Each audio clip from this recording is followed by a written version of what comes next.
کتنے کنگز بادشاہ آئے گئے. صلاح الدین ایوبی کے دور میں ہی اس ٹائم 3 خلیفہ تھے. مجھے اور آپ کو کس کس کے نام یاد ہیں مجھے بتائیں. صلاح الدین ایوبی کے تو نام ہمیں یاد ہے، مگر 3 خلیفہ اس ٹائم موجود تھے. ان سے پہلے کتنے خلفاء تھے؟ ہمیں کن کے نام آتے ہیں؟ کیوں؟ کیونکہ وہ جب اپنے پیلیسز میں ہوتے تھے صلاح الدین ایوبی اپنے ٹینٹ میں سوتے تھے. وہ جب اپنے کوزی اور کمفرٹیبل بیڈز پہ سوتے تھے صلاح الدین ایوبی میٹریسز پہ اور زمین پہ سویا کرتے تھے. وہ جب 5 سٹار میلز اور بوفیز انجوائے کر رہے تھے تو صلاح الدین ایوبی 3 دن تک بھوکے رہتے تھے اور مسلمانوں کے لیے لڑے ہوتے تھے.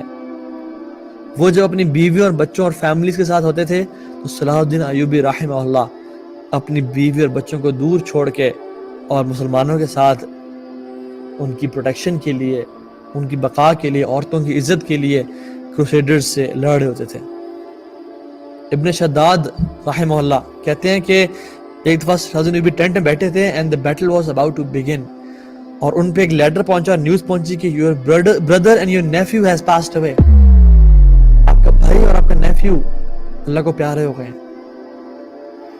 تو صلاح الدین ایوبی نے ہم سب کو کہا کہ آپ لوگ باہر چلے جائیں، اور جب ہم سب باہر چلے گئے تو he cried like a baby. لیکن کچھ دیر بعد جب بیٹل فیلڈ شروع ہونے لگی تو وہ تیار ہو کے باہر آئے and he fought in the battle as he used to fight in the battle. اللہ اپنے ایموشن کو سپریس کر لیا اور کہا یہ تو دنیا تو آنے جانے والی ہے. ما عندکم ينفد وما عند اللہ باق، جو تمہارے پاس ہے وہ ختم ہونے والا ہے، جو اللہ کے پاس ہے وہ ہمیشہ رہنے والا ہے. بل تؤثرون الحیات الدنیا والآخرۃ خیر وابقیٰ، تم دنیا کی زندگی کو چاہتے ہو مگر آخرت خیر والی ہے اور ہمیشہ ہمیشہ رہنے والی ہے. He went and fought in the battle.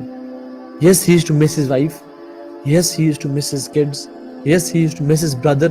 اور وہ فیملی لائف کٹھے بیٹھ کے کھانا پینا اور وہ سب مس کرتے تھے. لیکن that grief in his heart کہ امت کو لیڈ کرنے والا کوئی نہیں ہے, that was far more greater than his love for his wife and family members.